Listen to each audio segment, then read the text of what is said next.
Hello everyone, আসসালামু আলাইকুম। আশা করছি সকলে অনেক অনেক বেশি ভালো আছেন। আমিও ভালো আছি আলহামদুলিল্লাহ। আবারও ফিরে এলাম আপনাদের মাঝে নতুন একটি ভিডিও নিয়ে। আমার আজকের ভিডিওতে থাকছে আমার শ্বশুর আব্বা কীভাবে আমার ছেলেদের সাঁতার শেখায় এবং তারা কতটা ইচ্ছুক সাঁতার শিখতে, খালে গোসল করতে কত পছন্দ করে, এই জন্য বারবার ও দাদাকেই ডাকতে থাকে। তো চলুন আমরা ভিডিওটা দেখি।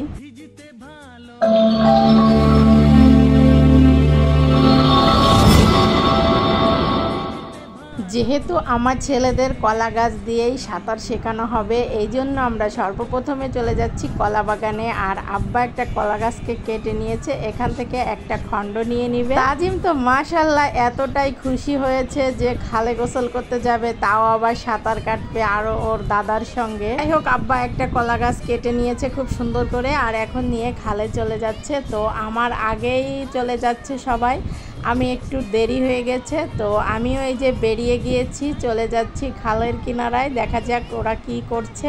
এই তো তাজিম সাঁতার কাটায় অনেক ব্যস্ত আর মাশাআল্লাহ অনেকটা শিখে যাচ্ছে, তবে ভয় পাচ্ছে, চিল্লাচ্ছে, বারবার ডাকতে থাকে দাদা দাদা করে। কলা গাছের সাহায্যেই ও চলে আসছে কিনারায়, তো বারবার ও ট্রাই করতেছে। আসলে নিজের ইচ্ছা থাকলেও অনেক সময় হয়, তো ওর কিন্তু অনেক ইচ্ছা আছে যার কারণেই শিখতেছে। আর ওর দাদার ঘাড়ের উপর তো সারাক্ষণ বসে থাকে, দাদা কখন খালে যাবা, কখন গোসল করব। সব থেকে বড় একটা বিষয় হচ্ছে আমার শ্বশুর আব্বা আমার দুই ছেলেকে ভীষণ ভালোবাসে এবং ওদের সময় দেওয়ারও অনেক চেষ্টা করে, যার কারণে এভাবে করেই ওদেরকে নিয়ে যায়। হয়তো বা 3 থেকে 4 দিন এভাবে যদি প্র্যাকটিস করতে থাকে তাহলে তাজিমের সাঁতার শেখা হয়ে যাবে। আর তাহসিন কিছুটা পারে, যার কারণে ওর অতটা চেষ্টাও নেই, তবে অনেক বেশি ভালো পারে না, খুব কম পারে। আর ওকে তো শিখাইতে গেলে অনেক ভয় পাইতো, তাজিমের মতন এতটা সাহসী ছিল না কখনোই।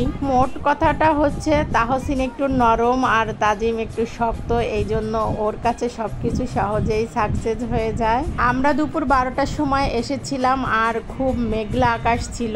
আর এরপরে এখানে এত মানুষ হয়ে যাবে গোসল করার জন্য, যা বলার মতো নয়। বেশি মানুষ হইলে পানিগুলো একবারে কাদা কাদা করে ফেলে, নোংরা হয়ে যায়, যার কারণে ভিডিও বানাবো এই জন্যই আমরা একটু আগেও এসেছিলাম। তবে আমি কিন্তু এই খালে গোসল করি না, আমার মোটেও ইচ্ছা হয় না, কারণ অনেক মানুষ এখানে গোসল করে, পানিগুলো অতটা ভালো না, অনেক নোংরাও হয়ে যায়। যেহেতু এখানে কাছাকাছি কোনো নদী নেই, তার জন্যই সবাই এখানে এসে গোসল করে, বাচ্চারা অনেক আনন্দ করে। তবে আমরা কিন্তু একজনের থেকে কতগুলো শাপলাও কিনে নিয়েছি, 30 টাকার শাপলা। আমার এই ভিডিওটি আপনাদের কাছে কেমন লেগেছে অবশ্যই কমেন্ট সেকশনে জানিয়ে যাবেন। ভিডিওটি ভালো লেগে থাকলে চ্যানেলটি সাবস্ক্রাইব করে পাশে থাকবেন। এতক্ষণ যারা ভিডিওটি দেখেছেন তাদেরকে অসংখ্য ধন্যবাদ জানিয়ে বিদায় নিচ্ছি। আসসালামু আলাইকুম।